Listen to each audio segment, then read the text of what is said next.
يعطيكم العافية. وصفتنا اليوم رح تكون فطائر البيتزا. رح نعملها بعجينة جدا مميزة اللي هي العجينة الذهبية. تعالوا نشوف طريقة العمل. في البداية هون أنا استخدمت الطحين الكويتي. رح نحتاج 3 كاسات من الطحين. بالنسبة لحجم الكاس استخدموا أي كاس متعدد الاستعمالات.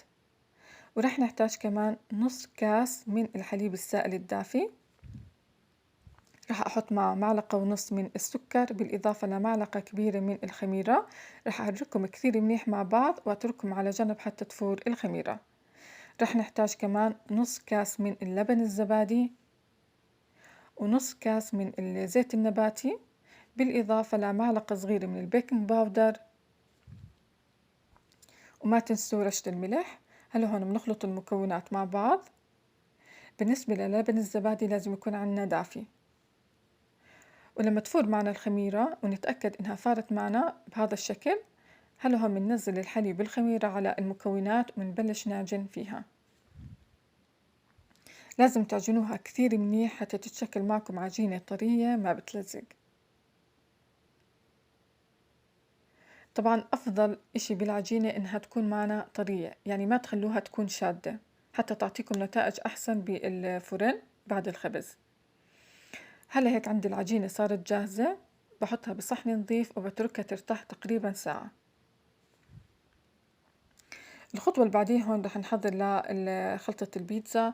رح نحتاج طبعا المكونات، أنا رح أستخدمها البصل مقطع ناعم، رح أشوحه بالزيت النباتي. بالنسبة للخضار هون رح أحتاج الفطر بالإضافة للفلفل الرومي. ممكن تحطوا المكونات أو الخضار اللي بدكم إياها مع البيتزا. هو المفروض إني أخذ كل مجموعة وأقلبها لحال، بس أنا هون حطيتهم كلياتهم مع بعض. الهدف من التقليب هو إنه ناخذ ربع الاستواء حتى تكمل استواءها بالفرن. بالنسبة للبهارات اللي راح نحطها هي عبارة عن الملح والفلفل الأسود والفلفل الأبيض. بنقلبهم شوي تقريبا لمدة 5 دقائق. بهيك عنا المكونات صارت جاهزة. هلا هون رح نعمل صلصة البيتزا السريعة. رح نحتاج 4 ملاعق كبار من الكاتشب بالإضافة ل3 ملاعق كبار من معجون الطماطم. وراح أحط كمان معلقة كبيرة من الزعتر الأخضر الناشف. وراح أحط بودرة الثوم مع ربع معلقة صغيرة من الفلفل الأسود. وراح أحط مكون إضافي يعتبر اختياري اللي هي صلصة الشواء المدخنة. راح أحط تقريبا معلقة صغيرة، بتعطي نكهة جدا مميزة مع صلصة البيتزا. إذا بدكم صلصة البيتزا المطبوخة إن شاء الله راح أحط لكم رابطها أسفل الفيديو. هلا هون عنا العجينة صارت جاهزة. ما تتخيل العجينة من اسمها ذهبية، فعلا عجينة ذهبية. يعني المعجنات بتضلها طرية لأكثر من يومين، يعني ولا بتغير فيها إشي أبدا، ما بتنشف. طبعا بفضل اللبن والحليب اللي فيها. هلا هون رح نقطعها لكور زي ما بدكم الحجم. أنا هون عملت عندي تقريبا 12 قطعة. زي ما حكيت لكم ممكن تعملوه بالحجم اللي بدكم إياه، ممكن تصغروها أكثر. هون بعد ما قطعتها تركتها ترتاح تقريبا ربع ساعة. هيك عندي بعد ما ارتاحت. هلا هون رح نحكي عن التشكيل. رح استخدم صينية عليها ورق زبدة ورح احط القطع. رح اعمل مسافات بين القطع. بالنسبة للتشكيل هون انا ممكن تستخدموا اي كاس، ممكن تستخدموا، انا هون استخدمت زبدية صغيرة اللي هو صحن صغير، وضغطت على كل كرة بالصحن حتى ناخذ هذا الشكل. وحاولوا توسعوا، يعني حاولوا انه الطرف ما يكون معكم سميك.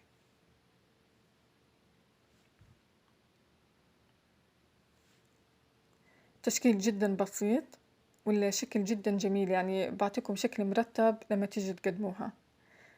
هيك عنا التشكيل صار جاهز. هلا هون رح نحط صلصة البيتزا. طبعا الكميات زي ما بدكم، أنا هون حطيت معلقة صغيرة بكل قطعة. وبتدهنوها. في البداية هون طبعا أنا هون نسيت ما أعمل ثقوب بالشوكة، فعملتها بعد ما حطيت صلصة البيتزا. هو المفروض تحطوها قبل ما تحطوا صلصة البيتزا. هون أنا راح أورجيكم الجبنة، هاي الجبنة اللي أنا استخدمتها. في البداية راح نحط الجبنة، وهلا هون بنحط الخضار.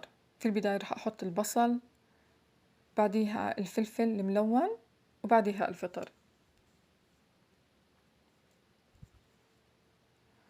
وراح أحط كمان على الوجه زيتون أسود، وآخر إشي راح أحط كمان جبنة.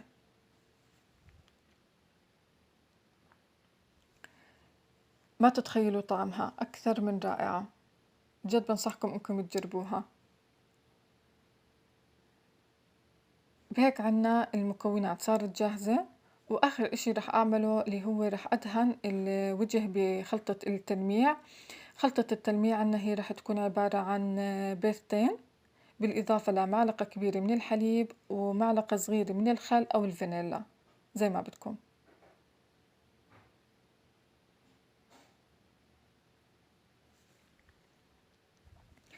راح أحط كمان، راح أرش على الوجه سمسم أبيض، ممكن تحطوا حبة البركة زي ما بدكم.